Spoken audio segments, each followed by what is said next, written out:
All right, welcome to the American Enterprise Institute. My name is Colin Dueck. I'm a senior fellow here.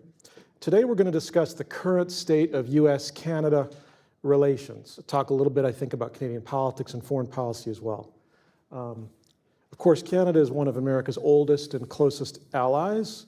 This is one of the largest bilateral trading relationships in the world and a border over 5,000 miles long. The common interests, there's a long list of them. Not only trade and border issues, but also the Arctic, counterterrorism, transnational crime, energy, NATO, and beyond. And yet that relationship receives, I think, far less attention inside the Beltway than other parts of the world that are much smaller and more distant. So today we're going to try to make up for that. We're going to focus on Canada and on US-Canada relations. Very happy to welcome my two guests today, Jonathan Berkshire Miller and Balkan Devlen. They are both senior fellows at the Center for North American Prosperity and Security. And Jonathan is also a senior fellow and director of foreign affairs at the Macdonald-Laurier Institute based in Ottawa. Balkan is director of the Transatlantic Program and senior fellow at the same institute. They're both widely published and have a great stellar resumes, so I won't go over all the details, but I'll just say that, that those institutes have done, I think, very good and candid work on the current drift, you might say, in US-Canada relations and what might be done to improve it. And that's one of the things we're going to discuss today. So the format is going to be a conversation over the next hour. I'll start with some questions for them, and then we'll move to the audience. So first of all, I'd just like to ask both of you, and whichever one would like to answer first, for your overall take on Canadian foreign policy today, kind of big picture, under the Trudeau government. Strengths, weaknesses, kind of what's the state of play? Well, maybe I can go first, and Balkan can correct me on everything that I do wrong. Well, first of all, Colin, thank you, and thank you to AEI for hosting us. It's a real pleasure to be here. I feel Balkan probably can empathize with this, but we're on the road in so many other places, but often we don't get a chance to come down and talk to our friends in Washington. So we're delighted that you've made time for us for this discussion. To the question, Colin, on Canadian foreign policy and how we've thought about things, and particularly this government, I wish I had a positive, rosy outlook. I don't want to start with pessimism, but unfortunately, it's been hard for us to have a clear-minded view on foreign policy, and there's been several reasons for this. I think Canada and Trudeau himself often still mythologizes the old view of Canadian foreign policy. So I'll give you, I promise I won't tell you every story of my childhood, but I'll tell you one story that resonates when I think about this, and I think the Trudeau government still has this syndrome, and previous governments, even if they're conservative, had this syndrome too. So this, when I was a child, we had these things in Canada called heritage commercials, where we would think about the different parts of our history, and one of the heritage commercials that I often point to was peacekeeping. Which, if you talk to any Canadian, we always love to talk about peacekeeping. We see it as the golden era of Canadian foreign policy. And this one commercial had a Canadian peacekeeper with his blue hat UN peacekeeping helmet on. And in between was a Greek Cypriot and a Turkish Cypriot. So this was our peacekeeping mission in Cyprus. And at the time, of course, I think the TV commercial was using a lot of euphemisms, but they had one man with a stick, another with a rock, so no guns, no knives, and the Canadian peacekeeper was in between saying, "I am a Canadian, please put down your weapons." And of course they're like, "Well, sure, the Canadians here, and it's the United Nations, we will put down our weapons." And I'm using this sort of lampooning this analogy, but I think this old mythology that we could look at foreign policy issues as a luxury item, and that Canada could contribute, whether it's in Cyprus, whether it's on certain other missions through multilateral agencies. And then when it came to the real sticky issues, of course, what we're seeing now with the tragic reinvasion of Ukraine, which I'm sure Balkan will talk about, the rise of China and some of the tensions there, tensions in the Middle East, Canada would basically effectively leave that to other players like the United States or allies in Asia or in Europe. So I think we are struggling to get out of this mindset still. I think we're still approaching it in this luxury item status. And you see this often with, and maybe we'll get into this later in the discussion, with defense spending and with principled strategic visions on dealing with these security issues. So from that onset, we are waking up very slowly, whether it's on China, whether it's because of things that are happening now in Europe, but it's taken a very, very long time. And I think there's a lot of impatience in Canada and also amongst our allies. I'll add maybe two things. One, just to highlight just to follow on to be a little bit more pessimistic even, from Jonathan's. In the last two elections, I don't think we had one single foreign policy debate between the candidates, right? There was a question in 2021 in one of the debates, and I don't even remember what the question was. Forget about any foreign policy discussion. So this government, particularly, but broadly the political environment is not necessarily particularly conducive to think about the foreign and security issues. But that was not necessarily the case historically. If you think about it, and throughout the 20th century, Canadians, spent blood and treasure in both World Wars, the Cold War, deployed significant forces, contribute to both the creation and the maintenance of a liberal international order that Canada and Canadians significantly benefited in terms of prosperity and security. So it was not always, as one of our colleagues, Alexander Lanoshka, in another meeting recently said, it was not always just this peacekeeping and we just show up and keep people apart and we don't really have to worry about much what's going on because we are safe here with three oceans and a friendly giant to the south. There was a recognition that Canada required to do and contribute in a meaningful way to the defense and security of friends and allies because it is contributing to Canadian prosperity and security. That sort of changed from maybe sort of the middle of the Cold War in the 60s. And after the end of Cold War, it was like, okay, we don't even have to worry about that one. Again, three oceans in the United States are fine, and we can continue to coast. But I think that is also slowly changing. Here, normally, you would expect the political elite to lead in terms of taking a much more internationalist take when it comes to foreign affairs. But I would say in the past couple of years, what we witnessed is an increasing recognition within the Canadian public that the world changed, that it is much more dangerous. It is not your grandparents, well, your parents, world that things are fine in 1990s and things are going okay. But that the world is much more dangerous and Canada needs to do more.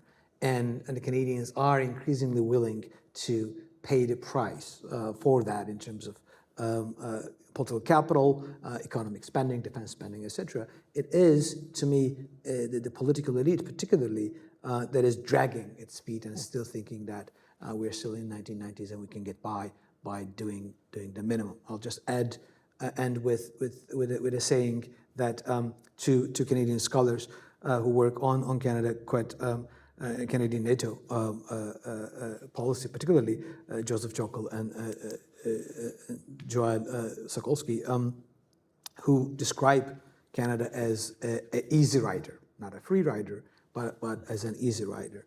And I think that time is over. I think the public recognizes it earlier and much more seriously than the political class, but the political class will come kicking and screaming, but they will. That's very good. By the way, I love the image that just a Canadian by his or her existence can get people to beat their swords into plowshares. That's wonderful. So, look, you both alluded to the notion that there's a shift now in Canadian opinion. I think you both suggested it was more popular opinion than elite opinion. I mean, that sounds very hopeful. Say a little bit more about that. I mean, how would that show up in the political system, and why hasn't it yet? Or do you think it is showing up in the political system? So, I mean, I can have a few points of this, and then Balkan can maybe add in. But I mean, one of the things, Colin, we've seen, and public polling has showed this and has played it out. So even very specific questions. So you ask about our 2% threshold on defense, which is, we've agreed to it for several years, as have other NATO allies. Canadians recognize that they need to do more. You ask Canadians specifically on this, and it's over 65% of Canadians say, yes, we agree that we need to fulfill our obligations. The challenge is, on the leadership side, is actually pushing this forward. So you don't just need a poll, then you need the leadership to actually say, look, I'm responding to the political desire. Previous, and especially prior to Russia's reinvasion, politicians wouldn't even touch this, because what they would hide behind is say, look, the public is not interested in defense spending. They have zero interest. And not only don't they have interest, but this will be a political risk to me if I even bring this up and try to carve away spending from education and from health. We're seeing a huge change in the pendulum. A part of it, of course, is what's happening in Europe.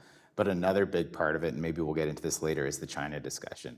I think Canada's views on China and the skepticism on China has shifted dramatically 15 years ago, even 10 years ago, from where it's at today. And Canadians are realizing that maybe not everyone in the world is our friend as we previously had hoped.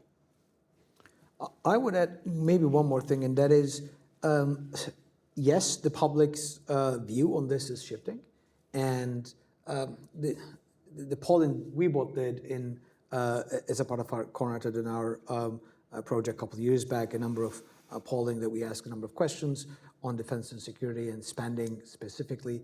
Others did the same questions. The trouble is, of course, there are very few polls that ask people to rank or do trade-offs. But when you talk to people, I'm yet to see a trade-off poll where you say, butters, guns, kind of approach. People seem to get much more in a visceral sense that soon enough, if you don't have the guns, you cannot have the butter, right? That seems to be at least the recognition when you talk to outside the automobile bubble as well. Am I being hopeful? Perhaps we'll see. We'll see how it goes. But I think it is incumbent on the leadership, whether it's the Liberal Party or the Conservative Party, to make the case that why and how Canadian prosperity and security is very tightly connected to how we stand up in the world and support our friends and allies. That is investing in also Canadian security and prosperity here at home, and how that is very closely linked. This is not something out there, some abstract thought about people having champagne and having caviar talk about it. But it's a very close link as a trading nation that Canada needs to pay attention to, and that seems to be seeping to the public much more than what you would sort of assume as a traditional view in Ottawa. That's great. That's encouraging. Okay, let me zero in on a tough one, Canadian defense spending. And I know that you both have strong feelings about this as well. So obviously the last decade, let's say, increased focus on burden sharing within the NATO alliance. Donald Trump really put it on the agenda, and he may be president again a few months from now. So regardless, it's an issue. How do you see the level of Canadian defense spending now? Where should it be? Maybe I'll just leave it at that. Well, let me sort of go first on this. Right now, it's far below anywhere where we think is acceptable. We're at 1.33%, depending on how you try to fudge the math. We've had a recent defense policy update, which took a long time to come out, which is now projected 1.76% by 2030, but not the 2% threshold. And not only, of course, the percentage in meeting our NATO commitments, which I should mention is now a floor. It's this is not the ceiling. The states are doing a lot more. Look at what the polls are doing. Look what other partners are doing. We shouldn't look at 2% as a mission accomplished target. The bigger issue, I think, is actually capabilities. So if you think of the fundamental mission of a defense department is to, number one, to keep Canadians safe and secure and to protect their prosperity, also to contribute to alliances and many of our partners and allies, and then to provide some of the international public goods that we talked about, whether it was with the Cyprus example or other peacekeeping missions. We're unable to sometimes provide task number one or number two, let alone number three.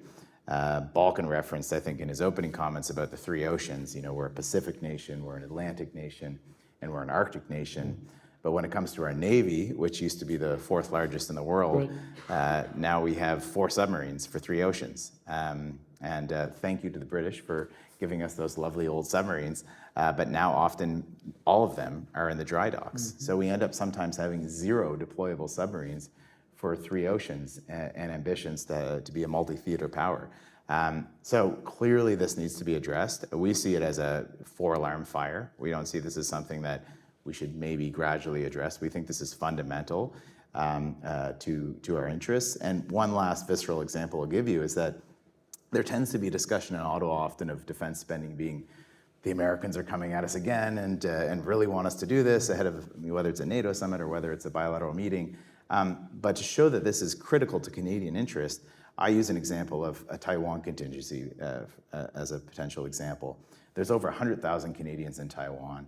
Even our fundamental, in East Asia, even our fundamental obligations to get our citizens out in non-combat evacuations, we do not have those capabilities. We've shown time and time again, whether it was in Lebanon, whether it was in Sudan more recently, we don't have those capabilities to provide those services to Canadian citizens. And we can't always have the expectation of calling our friendly neighbor to the south, or in the Sudanese case, the Germans, to say, can we get on your plane? Or take 90% of your plane for Canadians. So we have to address this and realize that this is really a national security issue and not something we're doing as a favor to our allies. And I would add that there is, even with the DPU, Defense Policy Update, was recently came out that supposedly would bring the spending to 1.76 by 2029, which, it's a political document. It's supposed to get to 2029, which is basically Pinker promised, elect us again, and we'll do this thing that we're supposed to do in the old 8 years. We didn't, now we're gonna do it. I'm not necessarily going to buy that unless I see the money up there. Even that is very, very little, in the sense that when people complain about 2%, being an artificial target, et cetera, yes, fine, et cetera. We agreed on it as a NATO alliance. Everyone is doing it, trying to get there and trying to get beyond. Why can't we? We are a G7 country, $3 trillion economy, 40 million people, all these natural resources. Why can we not get to 2%? It is not an acceptable thing. And it is also the capabilities issue. I forget who coined, unfortunately, that term, when there's this graphic when they put out in terms of, so 2%, as you know, is one of the criteria, and then 20% in terms of capabilities of that spending, right? There's only one country, which is called in the quadrant of shame, that is under 20% in terms of capability spending, and under 20%, and that's Canada. That's us. Right? That is not acceptable. And I think what we started to realize, not only our American friends, but our European friends and others are also being much more blunt about that this is not an acceptable thing. And we have been saying this for years, that we need to be able to do this because our prosperity and security depends on a well-functioning, stable, rules-based order that Canada benefited significantly. We need to do our bit. It was John Manley, I think, who famously said that Canada, when it comes to defense, sometimes is like the guest that goes to the bathroom when the check comes. You can stick around. You can do it once, twice. Third time, nobody will invite you to dinner, right? So there is a recognition, I think, that needs to be done. I think it's much more clear among the bureaucracy and the security and defense bureaucracy. They know, they understand, and they need to do it. We have a recruitment problem in Canadian armed forces, etc. I don't necessarily sense the same sense of urgency in the government that we need to get there now, not 6 years down the road. One just quick postscript on this too, and I mean, Canadians love multilateralism. I think it's like we have an IV drip of multilateralism into our bloodstreams. But one way to levy pressure on the Canadian political class, and we've seen this because of the recent events, of course, the strategic rise of China and all the challenges that poses, but Russia's revisionism too, is that in the G7 context, for example, we had the Germans and the Japanese for several years underspending on defense. And of course, we need to see this evolve in the coming years to see if the Japanese meet some of the huge commitments that they put forward, or the Germans do. But now we can no longer hide in that G7 club and say, look, the Germans and the Japanese aren't doing much either, and the Italians are the Italians. Now a lot of folks in that club are taking national security much more seriously. So the places to hide are becoming less and less, and NATO is the same thing. There's, whether it's a quadrant of shame or whether it's the 2% threshold, there's less and less countries, let alone G7 countries, that are in this category. So I think Canada's starting to read the room a little bit, and realize that it doesn't want to be left in the corner and be like, okay, we're going to be called out.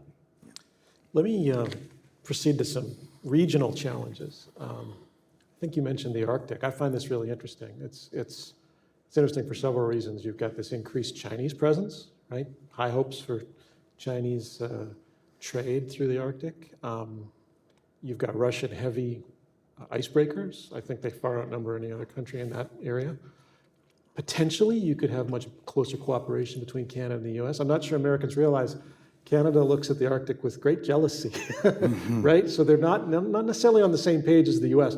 So tell us, what are some of the tensions? What are the issues? How could it be improved in relation to Arctic defense? I would say two things. One, I think there is an increasing recognition that the challenges we face in the North American Arctic is slightly different than the European Arctic. When I talk to people who work on this, and probably forgot more than I ever know about it, they tell me that, for example, with the climate change, the Eurasian Arctic, the Russian Arctic, particularly the Eastern Seaway, became much more navigable. But that's not necessarily the case when it comes to Northwest Passage. The ice is much more, stable in a way.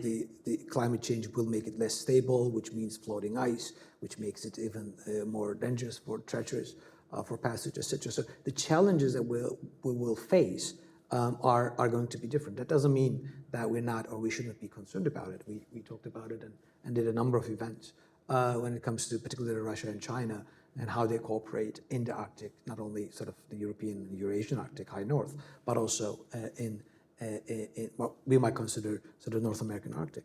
And Canada for years, and still, I mean, it's changing, but for years was very reluctant to have sort of either NATO or international involvement here. Of course, we have the gentleman's agreement. They agree to disagree when it comes to Northwest Passage, whether it's international waters or Canadian territorial waters, and that continue to be the issue. But I think there is a recognition broadly within Canada, within the defense industry, but also the defense establishment, but also within the government more broadly, that as the Chinese are particularly paying much more attention to the Arctic, and now that finally the Russians seem to be less reluctant to involve the Chinese. I mean, that was, for years, to me at least, was the canary in the Arctic mine when it comes to Russian-Chinese relationship.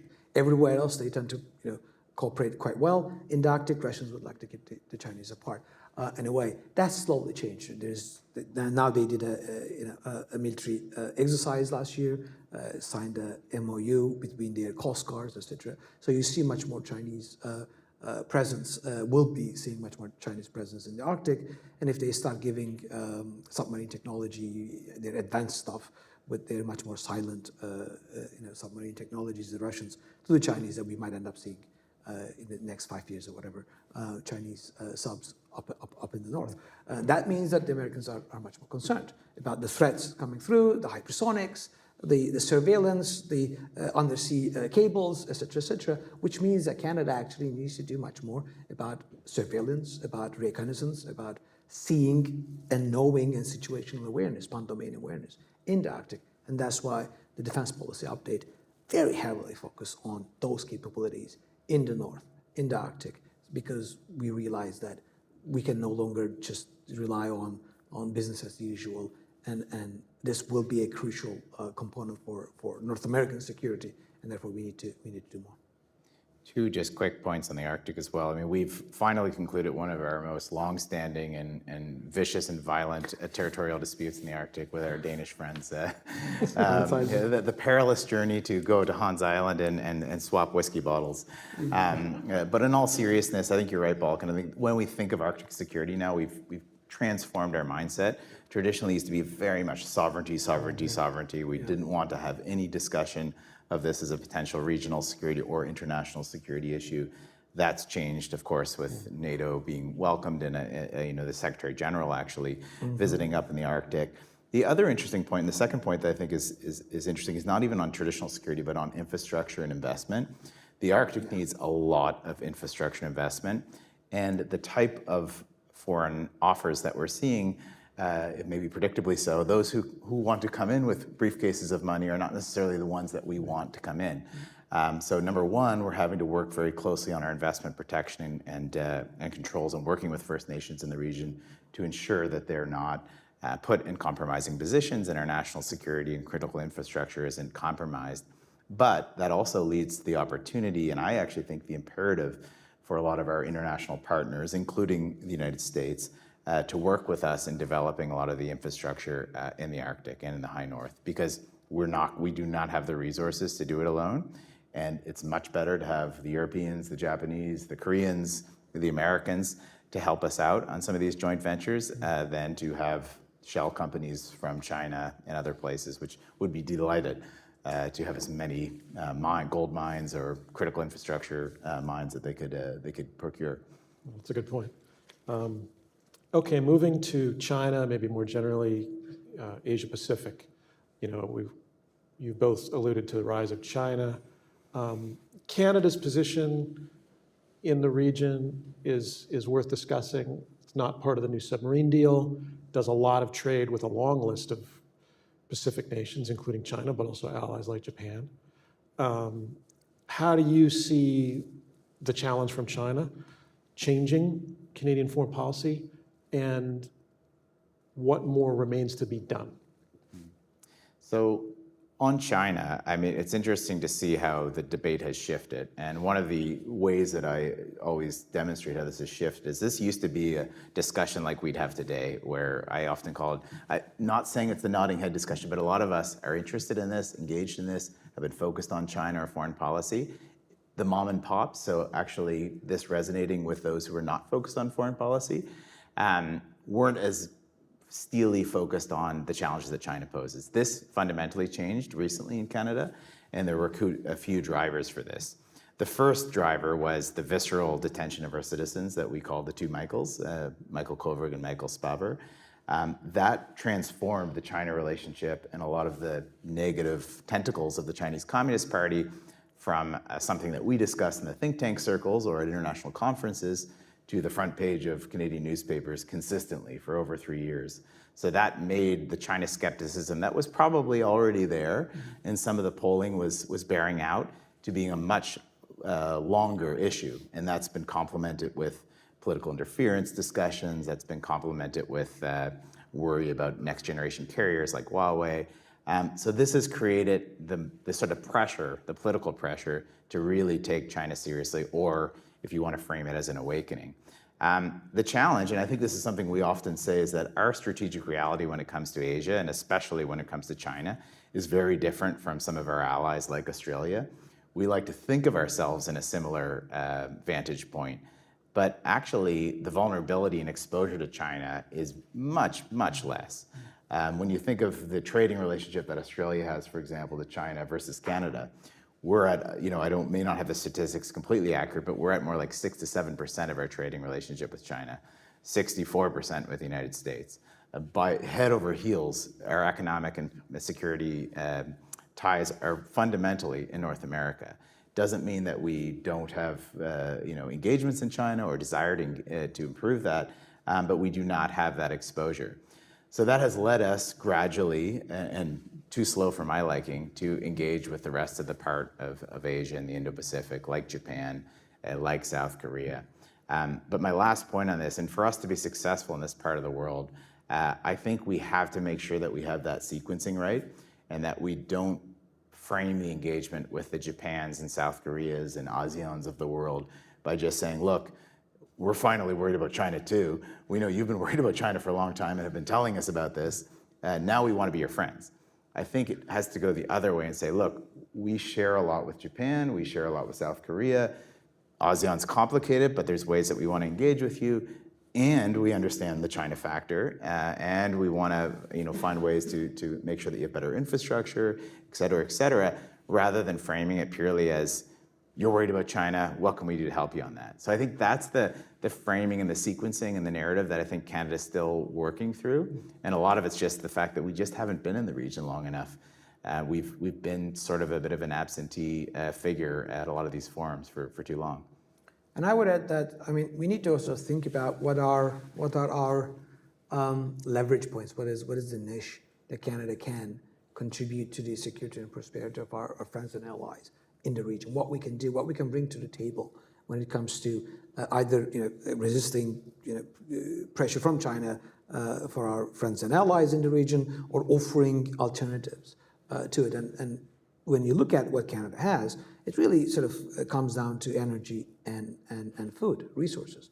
Critical minerals is of course part of it, but our major allies in the region, Japan and South Korea, very much depends on importation, both food and energy resources. And Canada can and should play a much bigger role, be it in LNG, be it in providing strategic food reserves, be it being a place where you can actually bring in minerals and other things. So I think we need to figure out what is the niche that Canada needs to engage in the Pacific to be able to bring something to the table that would actually make both Canada secure and more prosperous, but also for our allies and partners as well. So just to pick up on a couple of these points, I mean, I think you were suggesting that Canada is about 10 times as reliant on the U.S. when it comes to trade as it is on China. Mm-hmm. So in a way, Canada's single biggest foreign interest is the United States. Of course. Okay. Yeah. So now let's talk about that. The Biden administration. We haven't talked about trade issues. Obviously, with Trump, they were rocky. How would you assess current economic relations, and for that matter, energy? Balkan, you mentioned energy, with the current administration. And what would, for lack of a better way to put it, what would Canada like to see done differently? Well, I can go first on this. And I mean, I think we talked a little bit before, Colin, before this session on this, that I think there was a bit of course, the Trudeau-Trump relationship was not good. I mean, I think there's no other way to frame this. There was an oil and water relationship, and we may see that relationship again. So there was a lot of hope, I think, in Ottawa, or relief, that they had somebody else to deal with. Of course, the Liberal Party, the Democratic parties came into power. There was also a lot of positive feeling between the Obama administration and the personal relationship between Obama and Trudeau. So there was a hope, and I think with a lot of the political appointees in the administration, that things maybe you get in your DeLorean and you go back in time and you're like, well, maybe things will be better.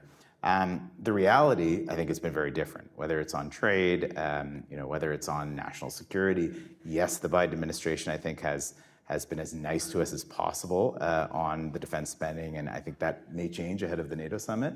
But I think those structural issues of what the Americans care about and what they expect of Canada has not gone away. I think that the challenge going forward will be for us to see this dynamic, and regardless, what we often talk about at the Institute is regardless of what happens this fall, control what we can control. So think about the things, whether it's on trade, the areas that we want to protect, of course, the new NAFTA, national security, making steps to do more on capabilities and defense spending. If we can control what we control,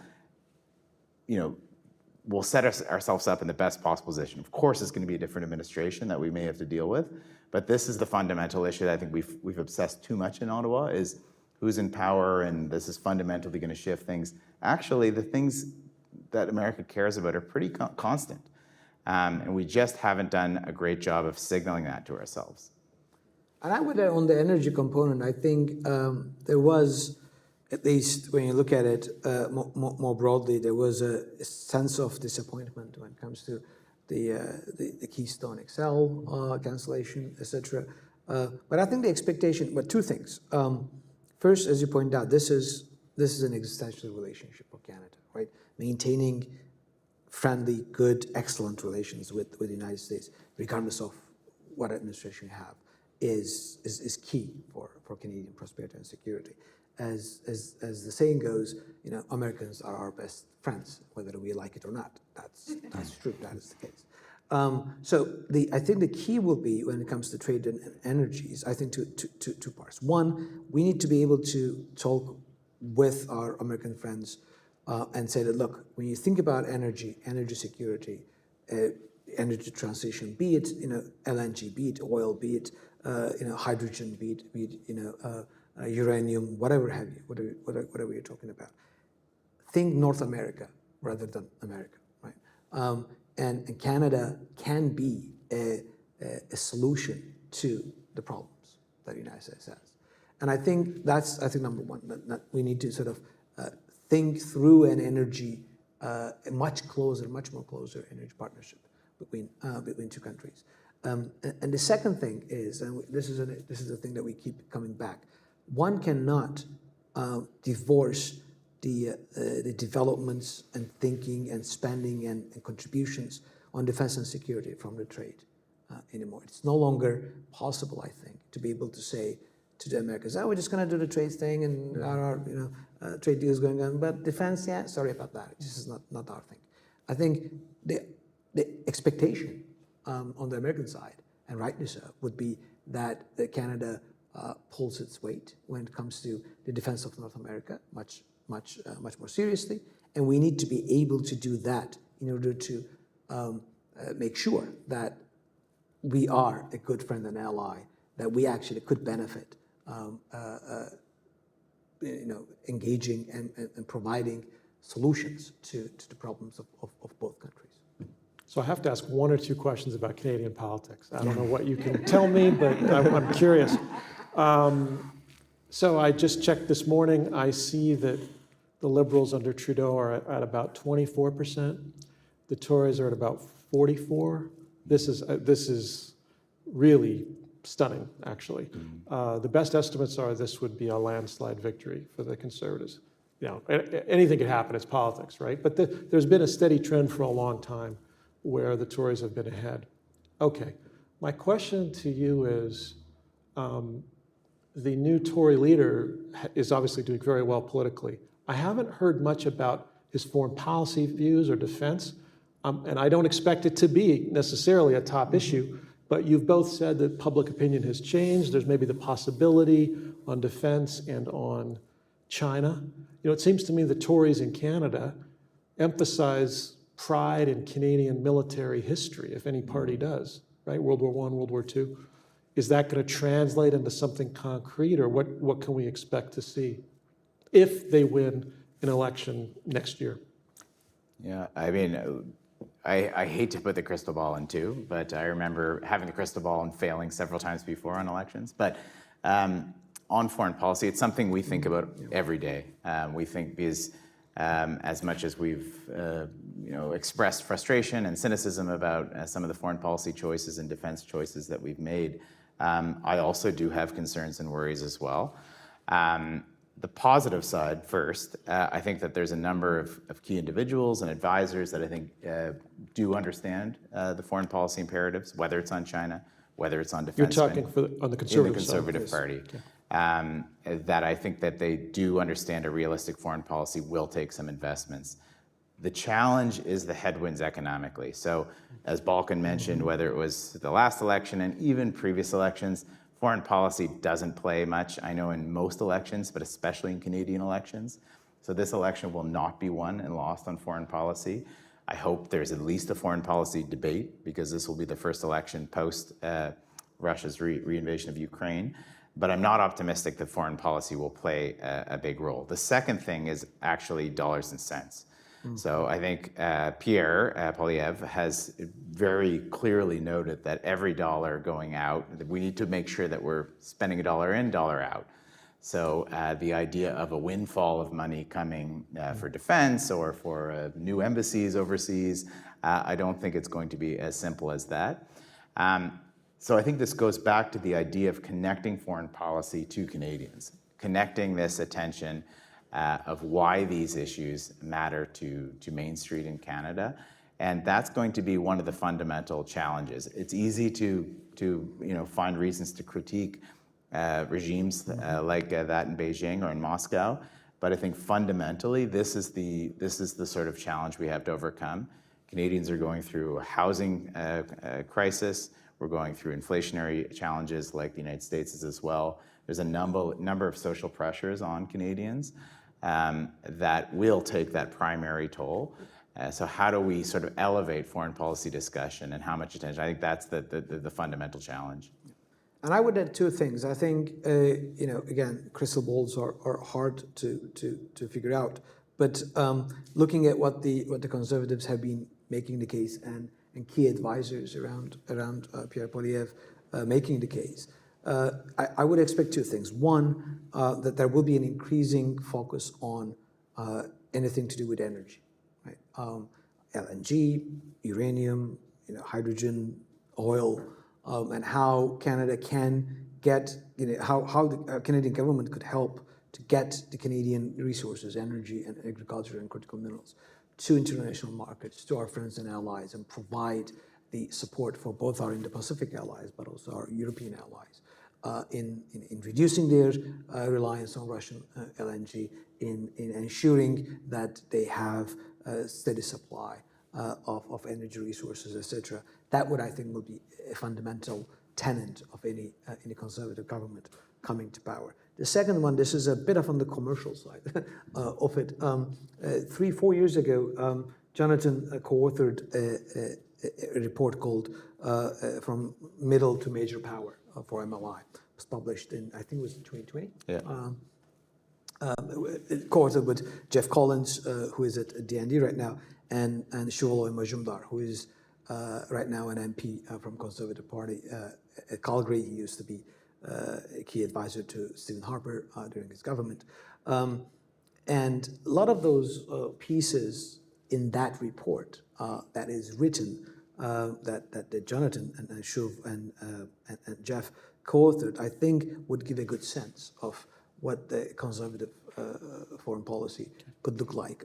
As a recent MP, Shuv is, I would say, one of the key MPs around Pierre Poilievre, and I think if you want to understand where the government might be going and what the priorities are, I think that might be a good place to look at.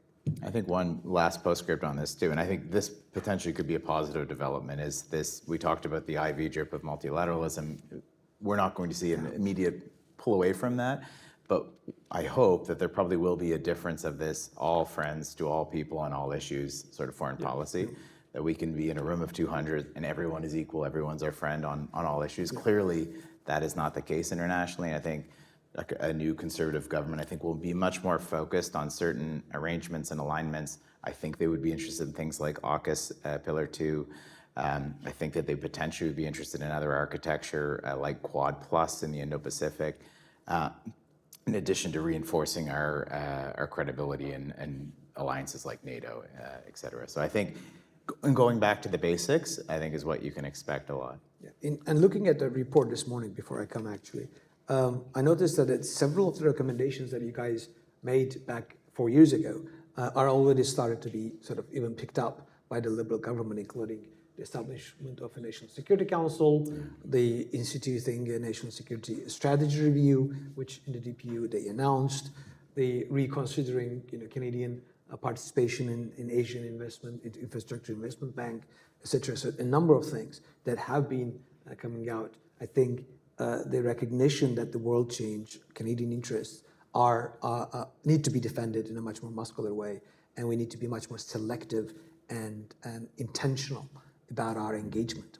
with others, with international organizations, rather than convention, focusing on the intention, etc. I think it's seeping through even in the current government. It strikes me the last time the Tories were in power, Prime Minister Stephen Harper, for example, on Israel, was pro-Israel. Right? His view was this isn't all that complicated. It's not like we have 200 equal, morally equal partners. Trudeau, I think, is a little more inclined to that point of view. Is that something that could shift? Or how do you think Canadian policy could shift in the Middle East, if at all? Well, I think, one of the challenges that we find on this, and even predating October 7th, of course, the horrific attacks and what's followed, is that we have failed to recognize the evolution of the interest and the agency of states in the Middle East. So whether it's the Abraham Accords, whether it's other developments in the region, we had a very outdated view of where the Middle East, number one, is right now, but where it's going. So that is one of the challenges that, be it the Liberals, and we hope if the Conservatives come into power that they think about this as well, is not think about it through the lens of one issue, but think about the dynamic things that are happening, number one, intra-Middle East, but also Middle East with partners outside. So some of the multilaterals I find fascinating, for example, is what India is doing in the Middle East, like how India is engaging with the Emiratis and with the Israelis. I think that we have a very sort of fishbowl, siloed view of the way that we think of Middle Eastern issues, rather than seeing that interconnectivity. So for example, when thinking about Red Sea security, of course, it's absolutely integrated with transatlantic security and the supply chains in the Indo-Pacific, rather than seeing this as something, okay, what's our position on Israel and Palestine or Gaza? Okay, let's kick it out to the audience. I'm going to start with our fearless leader, Corey Shockey. Can we bring the mic up? Thank you.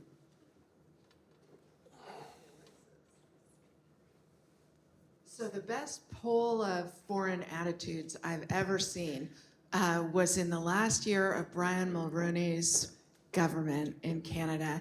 And the poll demonstrated that more Canadians believed they had seen Elvis alive than believed their prime minister was good at his job. And I love that as an example of the common political culture of North America. And I think many people don't understand the degree of intimacy in the intelligence and military relationship between Canada and the United States. I mean, NORAD, we don't have a relationship that trusting and intimate literally with any other country. And the Five Eyes intelligence. How are the strains over Canadian deprioritization of defense playing in that realm? I mean, is there still the level of trust that, if there were an attack on the United States, the first voice the president might hear would be Canadian? Is there concern about the prioritization of that relationship, given all you have said about Canada at deprioritizing defense and foreign policy in the last several years? I think that's a great. If I may, can I ask one other question? Sure. Because related to that is both of our countries have had citizens targeted by India for assassination. That seemed like it was a very rocky moment for the Canadian government. How was the assessment of cooperation between the U.S. and Canada during that time of revelation? That's a hard one, the second Yes. question. I think they're great questions. So on the intelligence, military cooperation, I think you're right. And I think, so, the trust there and the competencies of Canadian military officials and intelligence officials, by no means do I want to say that we don't have highly qualified officials that have great respect from U.S. counterparts. So, I mean, we, in many of the different operations, whether it's RIMPAC or many different multilateral military operations, of course, NORAD, the Five Eyes intelligence sharing arrangement, we have very professional arrangements and connections. The challenge has been at the strategic level, and one example I'll put to this is AUKUS, the AUKUS arrangement. And our political line was, look, it's a nuclear submarine deal, and we've thought about nuclear submarines during the Mulroney years and decided it was too expensive. But there's something bigger going on here on defense technology, on AI, on quantum, et cetera. And AUKUS is just one example of this. I'm seeing a sort of a tiering within the Five Eyes structure. And clearly there's an AUKUS tier, and then there's, I don't want to insult our Kiwi friends here at all, but we have Canada sort of, in between there, and then we have our Kiwi friends as well. We're getting pulled more into that camp with the Kiwis, and I don't think that's a positive development for us. So I think that as far as the individuals themselves, I think there's a lot of really good collaboration, but I think at this higher strategic level, there is a drift happening. And we've seen other examples where this is sort of moving this drift further apart. I think the 5G decision, we were one of the last to come down with a definitive ban on Huawei and other Chinese carriers, and I think that was noticed. There were a few significant leaks from the intelligence community that didn't get as much press maybe internationally, that also had implications in the Five Eyes intelligence arrangement. So a few of these episodes, I think over time, I don't have a worry that we will be kicked out of the Five Eyes, but I do have a worry that we are seeing some compartmentalized sharing that maybe we're not getting as much as we previously did. My last point on that too is generally Canada is a net recipient. I mean, we receive a lot of intelligence and benefits from the Five Eyes intelligence arrangement. We also, of course, provide some competencies, in particular on the SIGINT side. But I think we have to realize that this is a very beneficial arrangement for us. And I think that we need to find ways to do more and contribute more and be on side if we want to maintain those benefits. India, very quickly, I think is a very thorny issue, and we could get into many different rabbit holes on it. But I think as far as the CAN-US side, I think there was very good collaboration and throughout the decision to finally go into Parliament, which was one. I disagree with the decision of the Prime Minister making that public accusation before the investigation.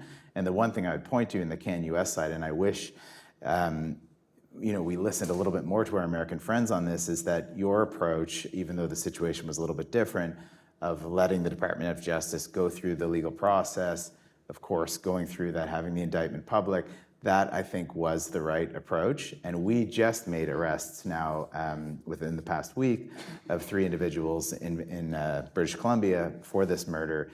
That would have been the moment if there was intelligence or information linking to the Indian government to, at that point, release that. So that's my only, my post-dated wish for the Canadians to have taken that sort of tact, because when we took the other tact, we've now lost over 40 diplomats in Delhi as a reciprocity for us, booting out one intelligence attaché in Ottawa. So we have suffered quite a bit in our bilateral relationship as a result. And I would add maybe one more thing to that. I mean, this is pure speculation on my side. I have no sort of specific information about this. But given the fact that once India asked 41 Canadian most trade commissioners, I think, to leave India, the reaction from our allies was pretty muted. Nobody went to bat for Canada. I think that is also a reflection of maybe publicly it was the sort of, yes, we support the announcement, etc., but I think privately the dissatisfaction that perhaps our Five Eyes allies and others had how Canada or the Canadian government went about handling this compared to what the US did through the Justice Department, through the indictment, rather than a speech of the Parliament. So I think that's also one element there. Very good. Other questions in the back? Thank you, guys. Beyond Colin's report, my name is Ben Lefkowitz. I work here at AEI, and beyond Colin's report, I really know nothing about Canada. And so this has been really interesting. And something that struck me in your conversation was that when the US goes to Canada to talk about defense spending, it seems as though it's almost brushed aside as, oh, the Americans are asking us again to increase our defense spending. And something that I got from Colin's report, and maybe this was not a conclusion that I should have drawn, but I'd be curious to hear what you think about it, is that Americans don't have a great understanding of how Canada views its own role in the world. And so I'm wondering, is there a better way that the US and Washington should be approaching Canada about defense spending? Or is that more just Canada shooting down the Canadian government shooting down good suggestions that they should be reflecting on? I mean, I would say that there is a better way of doing it, and that's one of the reasons why we set up the Center for North American Prosperity and Security. That there is sometimes I think there is a talking past each other component, and given sort of the comfort of the relationship that goes for decades, and nothing really bad happened since 1812. it's fine. And that sometimes leads to complacency. You just feel like, oh, that's okay. They always say this, we'll get it sorted out. But that ignores the changing dynamics in which U.S.-Canada relationship is located. And I think having organizations such as Synapse that we have to think and talk on both sides, and as the tagline says, the friends tell truth to each other, right? Is going to be important, and being frank rather than being polite, I think is going to be key from both sides to realize that, okay, this is just not, here is the notes, you say it, I said it, we're fine, let's go get drinks. But this is an issue that we need to sort out. We need to figure our interests. How do we change, how our interests change? How do they evolve? How can we work much more closely? How can we listen to each other and learn more about each other? So I think there is always a better way to do it. I think I agree with you as far as the frankness, and I think one additional point is what we talk about is how we talk is important, but what we talk about is also important. So we have great, military intelligence officials who work together. We have great diplomats in Ottawa and Washington D.C. By no means am I saying anything against their work, but if we're just going to have very technical discussions on trade issues, softwood lumber, you probably remember back in the day. Yes, yeah, all of these things that we have some territorial issues even with the Americans, but we need to actually have ambition in the discussion, and that's the thing. Another reason why we tried to launch Synapse, and now we have it out there, is we want frank and honest discussions, but we want an ambition in the relationship. We see the ambition, for example, in the relationship with Australia. We see the ambition in the relationship with Japan. We're your neighbor. We're have the longest undefended border. But there's a lack of global ambition in that relationship. Whether it's on China, whether it's on NATO, we're not really talking together about what can we do globally. Of course we see each other in the G7. Of course we see each other in APEC and the alphabet soup of multilaterals. But having a bilateral forum where we actually talk about issues of global consequence and think about what can we do from a North American perspective, that's something that we see has been really lacking. And we're trying to sort of stimulate or provoke that conversation. No, that's right. And Balkan, are you saying that Canadians need to be impolite? Because that's going to be a hard sell. Yeah. Okay, all right. Just watch us play hockey, and that Yeah. That's true. That's I true. was saying Canadians need to be frank and Americans need to be polite. that works. Equilibrium. On the ice, it's a different story. Yes. You're right. Right here. Yeah. Thank you. My name is Juan. I also work here at AEI. I'm a George Mason alum as well. Kind of a follow-up to the question that was just answered.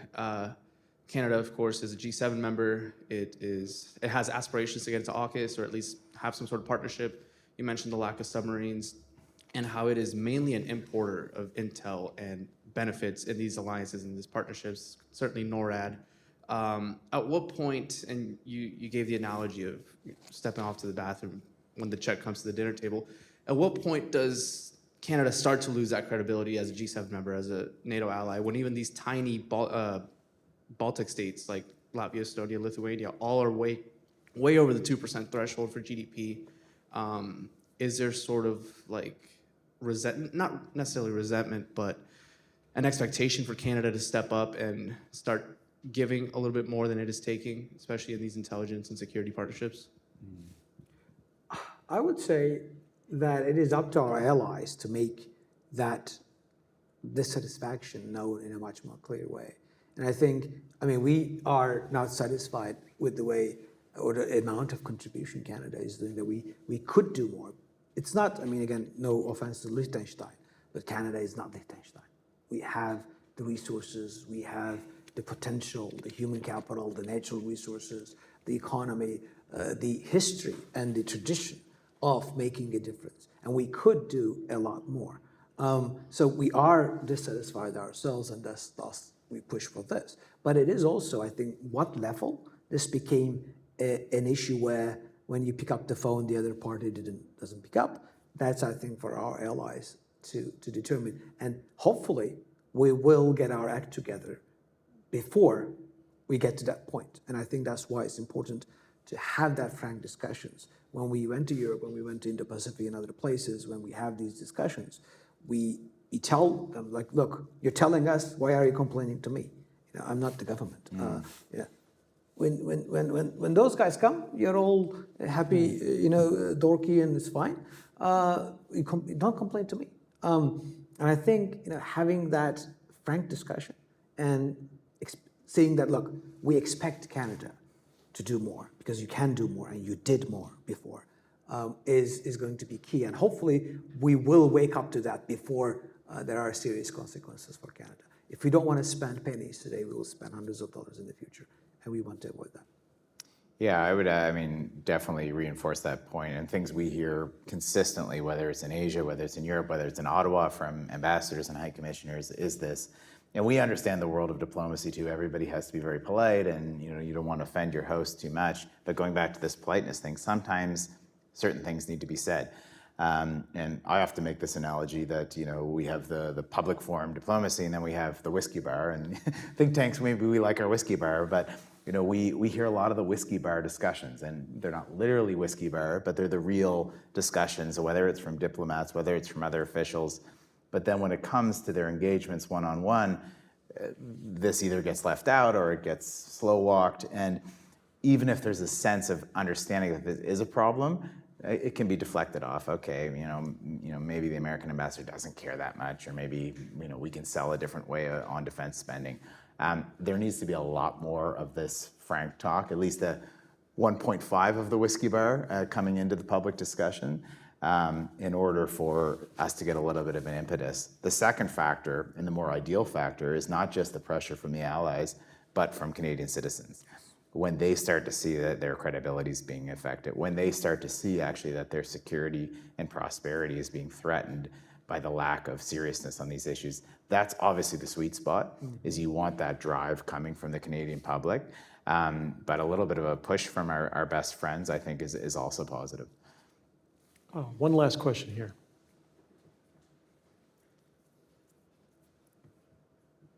Hi, my name is Dina. I'm a freelance journalist. My second time visiting Washington, and I got intrigued by the topic. That's why I'm here. My question is, don't you think maybe Canada has its own way of defending its territories? For example, it donated it has committed $4 billion since 2022 to Ukraine, and until 2029, it has a commitment, it has its own commitment towards Ukraine in terms of arms, supplies, and things of that sort. And there's also an underlying sentiment in Canada. That's the way Canada is supporting its allies through that kind of culture. Interested to know your opinion. On Ukraine, I think I'll say two things. I think first, we militarily, in terms of equipment and ammunition, we really gave what we have because we don't really have much. 4 howitzers, 8 Leopard tanks sent. We paid for air defense systems, but it was last year, January 2023, still yet to be delivered. And I think overall, out of the commitments, about 40 to 44% of it is delivered yet. Ukraine doesn't have the luxury of waiting. We cannot go like, okay, we will give it to you, we'll work it out. My problem is the lack of urgency, the sense of lack of urgency in Ottawa in terms of ramping up defense production, in terms of writing the necessary checks to get things when they are out there and available. Our Estonian friends, our Czech friends, looked around, scourged the world, get the ammunition. We paid 50 million here and 15 million there. We could have done a lot more. We could have taken such a lead. We could be covering a lot more of that. Canada still produces about 5,000 or so of 155 millimeters monthly. We did not, Canadian Armed Forces did not, since February 2022, did not put an additional contracts out for ramping up the production. Recently, just 2 months ago, the Defense Department announced the funding of a study to study the increasing defense ammunition production in Canada, $4 million for to do that. I'm like, yeah, when? When the Russians are at the gates of Warsaw. What's the what's the point, right? So I think the lack of urgency is one. The second thing is that the biggest thing that we could have done when our German friends, our Polish friends, our Baltic friends come to us in 2022 when they try to reduce their dependence on Russian natural gas, we sent them back empty-handed. Scholz came and we said, no business case, sorry, we can't do it. We can't build because we don't have export terminals in the east. Americans sold a lot of the Canadian natural gas. We increased our sale here, and 5 times the price. Here it went to Europe. And now, of course, they went back and they made deals with Qatar and others, and that ship already sailed. So when they come and ask for Canadian support on a crucial issue, energy security being national security, we send them back. So I think the sentiment is there. Canadian public across the board, liberal, conservative, doesn't matter, is very much in support of continuing support for Ukraine.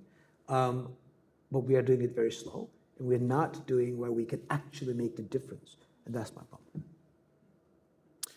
Well, I actually found this to be a very encouraging conversation. I love this idea of big ambition. Why can't the United States and Canada together think big about the possibility of that alliance, the way we're used to now thinking about US-Japan, US-Australia, and so on. And it's also encouraging to hear you say that there's been this shift, however gradual, in Canadian thinking on China, maybe even on defense spending. A lot of it depends on leadership. But if we think historically, there have been moments when the US and Canada together stepped up in defense of the West, right? It can be done, and I think it actually has to be done again. So please join me in welcoming our guests.